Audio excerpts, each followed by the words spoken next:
Always read and follow all of the information in the operating manual, especially the safety instructions. Reagent residues might still be present in the instrument. Standard cleaning should be done regularly. For example, when crystallizing media are used, the upper portion of the instrument must be removed to check whether crystals have formed. A complete standard cleaning must also be done before further disassembly for intensive cleaning. First, set the valve to recirculate and empty the instrument completely. To do this, use the hand wheels to position the piston in the fully down position.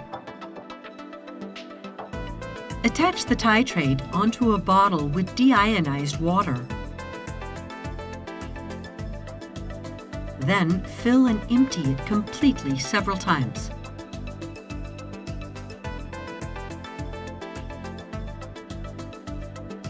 To rinse the titrating tube, set the valve to titrate. Then fill the instrument completely several times, emptying it each time into a suitable receptacle. Any carbonate crystals should be swabbed out with dilute acetic acid. Crystals from aqueous solutions can be swabbed out with water. Next, attach the titrate onto an empty bottle and empty the instrument completely.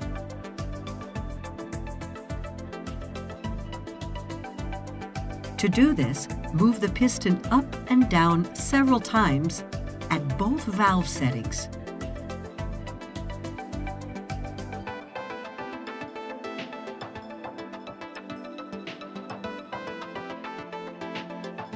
Screw the cap back on. Move the piston all the way up and then downward by a half rotation of the hand wheel.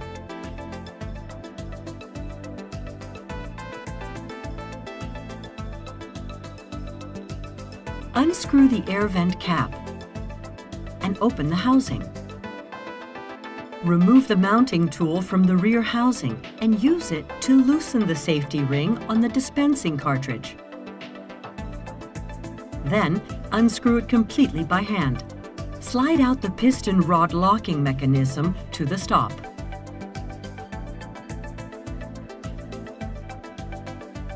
Turn the hand wheels to raise the top part of the instrument and remove it. Remove any crystal deposits on the dispensing cylinder using water or dilute acetic acid and a soft bottle brush or a bent pipe cleaner. Then dry off using a laboratory wipe. Once the standard cleaning has been carried out in this way, the top part of the instrument can be reinstalled. Now the instrument can be further disassembled for intensive cleaning.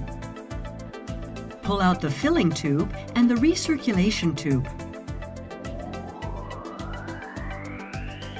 Then set the valve to recirculate and pull the valve lever upward. Now the titrating tube can be removed as shown. Then pull the piston rod and attached piston out of the dispensing cylinder. Slide the light gray safety ring of the piston rod downwards, then unscrew the piston. Screw the clean piston onto the piston rod and tighten it securely.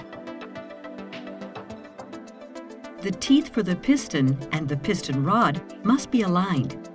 If necessary, the piston can be moved back by a maximum of one tooth. Then slide the safety ring upward again. Now line up the piston rod. The tooth rack of the piston rod must be arranged in the direction of the air vent opening of the valve block. Now insert the piston vertically into the cylinder and press it halfway in.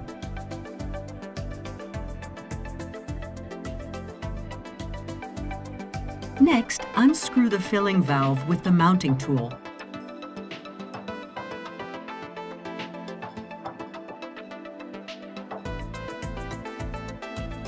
And remove the sealing ring with a pair of curved forceps.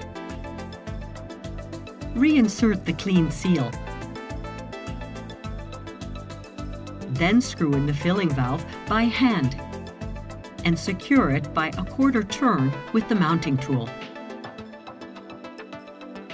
Slide the clean titrating tube in as shown. Now press firmly on the valve lever.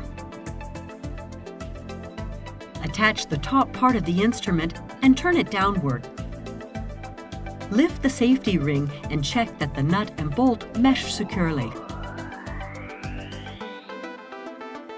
Then screw in the safety ring tightly by hand and secure it by turning from the right to the left-hand edge of the housing using the mounting tool.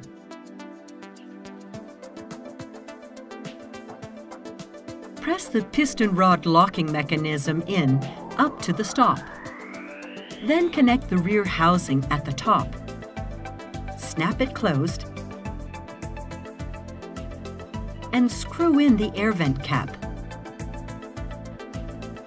Now mount the filling tube and recirculation tube.